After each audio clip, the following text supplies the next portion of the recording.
Tammany Hall, the rise and fall of New York's most notorious political machine. 1789 through 1850s. On a brisk November night in 1789, a group of men gathered in a New York City tavern, raising their glasses to toast the future of democracy. They called themselves the Society of St. Tammany, named after a legendary Native American chief, and they claimed to represent the common man against the aristocracy. What began as a patriotic fraternal organization soon transformed into something much more powerful, a political force that would shape the destiny of New York City for more than a century.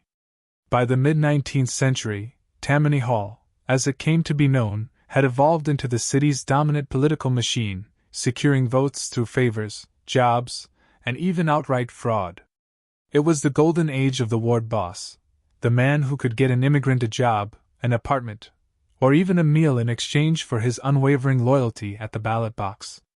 Boss Tweed and the zenith of corruption, 1860s to 1870s. No one embodied Tammany Hall's power and corruption more than William Boss Tweed. Rising through the ranks in the 1850s, Tweed became the Grand Sachem, leader of Tammany Hall by the 1860s.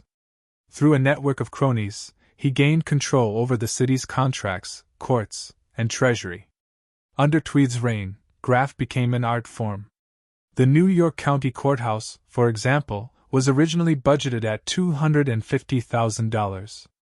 By the time it was completed, it had cost over $13 million, the equivalent of hundreds of millions today. Nearly every dollar had been siphoned off into the pockets of Tweed and his allies.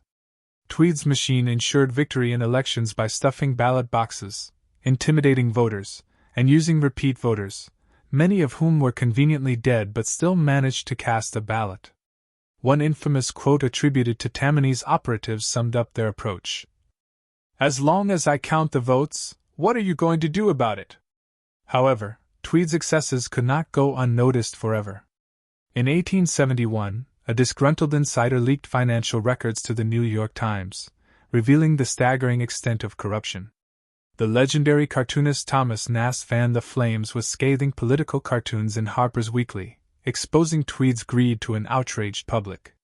The machine had made one fatal mistake: it had stolen too much, too openly. Tweed was arrested, tried, and sentenced to prison, ultimately dying in disgrace in 1878. Tammany rebuilds and reinvents itself, 1880s to 1920s. Despite Tweed's downfall, Tammany Hall was far from finished. The organization learned from its mistakes, refining its techniques. Under leaders like Richard Croker and Charles Francis Murphy, Tammany played a pivotal role in shaping the city. They embraced progressive reforms to maintain public favor, while still controlling the levers of power. They helped pave streets, build bridges, and support immigrants, particularly the growing Irish, Italian, and Jewish communities. In return, these communities delivered votes. If an immigrant needed a job, Tammany found him one. If a widow needed food, Tammany provided it. But behind the charity was a relentless hunger for power. By the early 20th century, figures like Al Smith and Fiorello LaGuardia rose through Tammany's ranks, proving that the machine could produce legitimate leaders as well as crooks. But as America modernized, reformers increasingly saw Tammany Hall as an outdated relic of old-school corruption. The fall of Tammany Hall, 1930s to 1960s.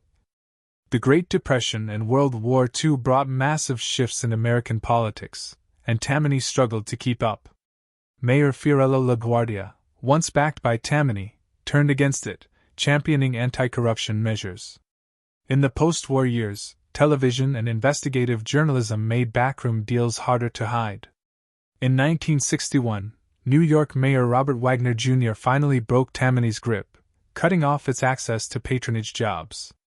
The machine withered, and in 1967, Tammany Hall officially disbanded, a shadow of its former self. Legacy, power, corruption, and the politics of the people. Tammany Hall was more than just a corrupt political machine.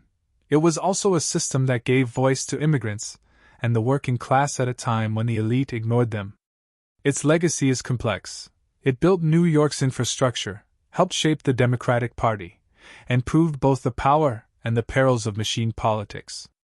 The lessons of Tammany Hall endure today, as political machines in various forms still thrive across the world.